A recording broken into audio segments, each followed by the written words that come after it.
My husband was allergic to dairy, couldn't go near anything with milk in it. Our first year of marriage, I made him a milk pudding by mistake. He lost it, asked me if I was trying to kill him. After that, not a single dairy product ever crossed our threshold again. Then tonight, at his promotion banquet, he took a full glass of milk from his assistant's hand and drank every drop. I wasn't surprised. I turned and said a divorce agreement in front of him. Every friend and relative at the table rounded on me at once. Morton grabbed the glass and flung the milk straight into my face. Lottie noticed I'd been drinking too much and poured me a glass of milk for my stomach, out of kindness. And you lose your mind over that? She's married, Paula. She has a child. You're really going to sit here and act jealous of a married woman? I let out a quiet laugh, turned, poured another glass of milk, and placed it in front of him. Since you love it so much, go on, drink up. Morton's eyes dropped to the glass in my hand. His jaw tightened. Then he slapped it out of my grip, and it shattered across the floor. I drink at those dinners for work, for you, so you can have a better life. You don't give a damn about that. But the second I have one glass of milk to settle my stomach, you're waving divorce papers in front of everyone? Murmurs rippled down the table. Heads shook. Someone near the back muttered loud enough for me to hear. We all know how hard Morton works. He drinks himself into stomach bleeds at business dinners just to provide for Paula, and this is how she repays him? Morton's famous for how good he is to his wife. I heard he specifically hired a married assistant with a kid so Paula wouldn't have anything to worry about. Lottie Galloway stepped forward, eyes glistening with practiced hurt. Paula, I'm married. My baby is a year old. How can you still be jealous of me? I just saw his stomach was bothering him and poured him some milk to help. If that upsets you, I won't do it again. That's all. I raised my hand and wiped the milk from my face. The sour sweet smell punched into my nose and my stomach rolled. I slapped the divorce papers flat on the table. Once we're divorced, you can pour him milk any way you want. It'll be none of my business. When Morton saw I meant it, he snatched the papers from my hands, ripped them down the middle, and threw the halves on the floor, his face dark with fury. I'm not agreeing to a divorce. This is all because I drank a glass of milk Lottie poured? Fine. I won't touch anything she gives me ever again. Happy now?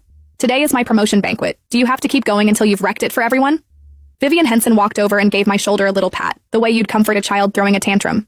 Paula, sweetie, you're a housewife. You need to know when enough is enough. If you actually go through with this, you'll never find another man half as good as my brother. Not if you searched for the rest of your life. My mother-in-law fixed me with a cold glare. You've been married to Morton for 3 years. He won't even let you set foot in the kitchen. Every morning he gets up early to cook your breakfast before work. Every night he comes straight home and makes you 3 dishes and a soup. He won't even let you wash a single pair of his socks. You're his wife, and while he's out there wrecking his health for his career at those dinner tables, you don't bat an eye. But the second his assistant pours him 1 glass of milk, you throw a fit about divorce? Are you even human? Her words landed, and I felt every gaze in the room settle on me like a weight, open, undisguised contempt. I looked down at the milk stains still drying on my clothes, and the backs of my eyes burned. In everyone's mind, landing Morton Henson was the luckiest thing that had ever happened to me. The man every wife wished she'd married. 3 years of marriage and he'd handled nearly every chore, kept me sheltered like a hothouse flower. And the whole time, this so-called perfect husband was making my life a joke. My gaze hardened. I pulled up the divorce appointment on my phone and sent it to Morton. Whether you agree or not, I'm ending this marriage. Tomorrow morning, 10 o'clock, the courthouse. Show up, or I file for divorce through the courts. Morton froze for a beat, then softened his voice and reached for my hand, coaxing me the way you'd calm a child mid-tantrum. Come on, I know you're just jealous. You want me to prove I care. I promise. From now on, I won't drink anything anyone else pours for me. Only